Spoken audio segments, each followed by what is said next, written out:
Jason Fitz with Yahoo Sports hanging out with the great Kirk Herbstreit joining us on behalf of Purina Pro Plan. Start with what you actually think is realistic for what college football will look like in 5 years. I'm just taking it day by day like you are to imagine hopefully in 5 years we will have some concrete this is who college football is decisions. And I feel like we've been drinking out of a fire hose for the last 3 or 4 years.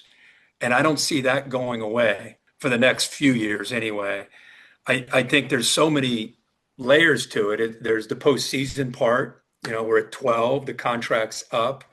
Are we going to 14? Are we going to 16? Is it a 4-4, 2-2, 1-1? Is it a 5-11? Like, what are we going to? And then the obvious is the transfer portal, NIL, rev share. I would love to see us somehow get to a point where we would have a collective bargaining agreement with somebody that's representing the players and the conference commissioners or college football. And I would love to see us be able to agree on a lot of those issues, NIL, portal, and all those things that drive all of us crazy.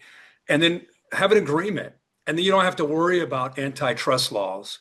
That's the thing. The NFL, they pay these players, but there are rules. Like you can't get to week 12 and your team is, I don't know, 2-9, and you're like, yeah, this season sucks. I think I'm done for the year. I think I'm gonna go play for the Rams.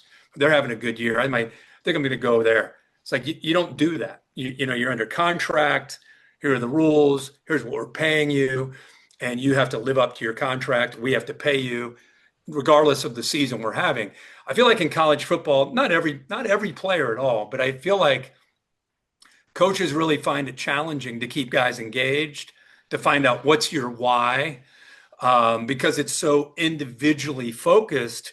Not all, but there are some players that are individually driven as opposed to being old school where it's the team. We're here for the team. And my individual needs will be addressed, but second to the team. I think there's some cases where that's flipped and it's all about me and my brand. And that's unfortunate. So where we'll be in 5 years, my hope is we have some kind of CBA and some kind of understanding that players are essentially employees. And that doesn't mean school's not still important for some of these guys. Doesn't mean you still shouldn't go get a degree. It just means we need to find a way to knock down the threat of litigation. The threat of litigation and everybody potentially being sued if you don't do everything the players and their agents say. That's a problem. And we need to knock that wall down, because I think the fear of that is why we are where we are. You better do what I say or else.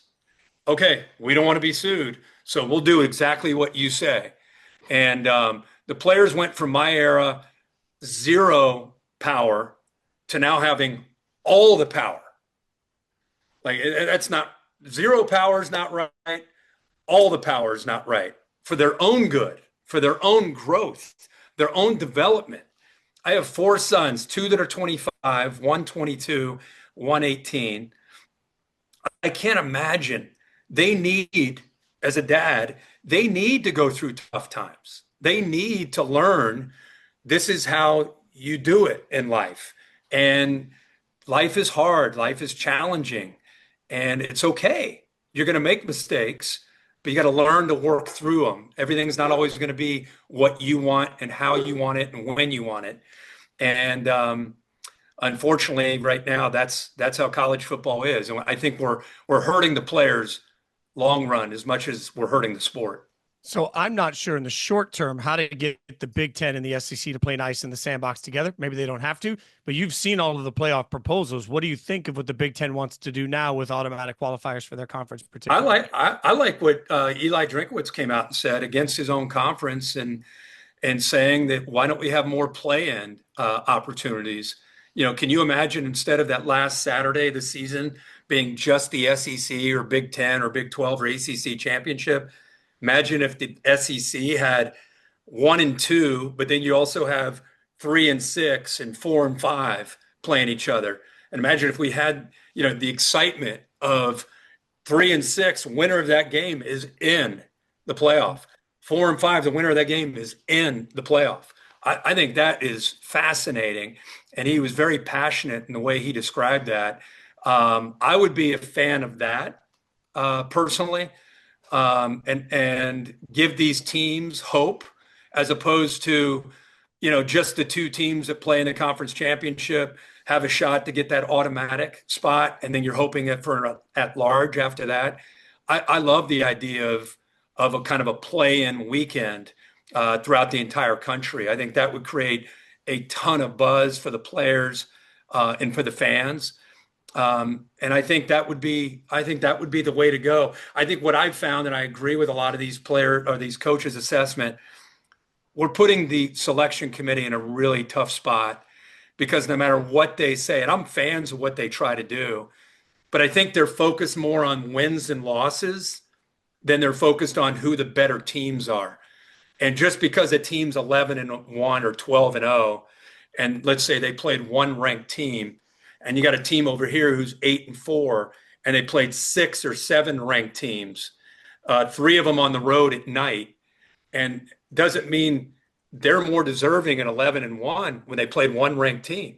So that to me is fun debate. It's subjective. It creates a lot of passion, but I think it really, if you go back to the play-in model that I'm suggesting, it takes away some of the pressure of just a committee selecting these teams, and it gives the actual players a chance to settle it on the field by giving them that, if they qualify, a play-in game, and then you have no one to blame. Hey, you were in, you had the play-in game, you lost, so you have no one to blame. You can't blame the committee.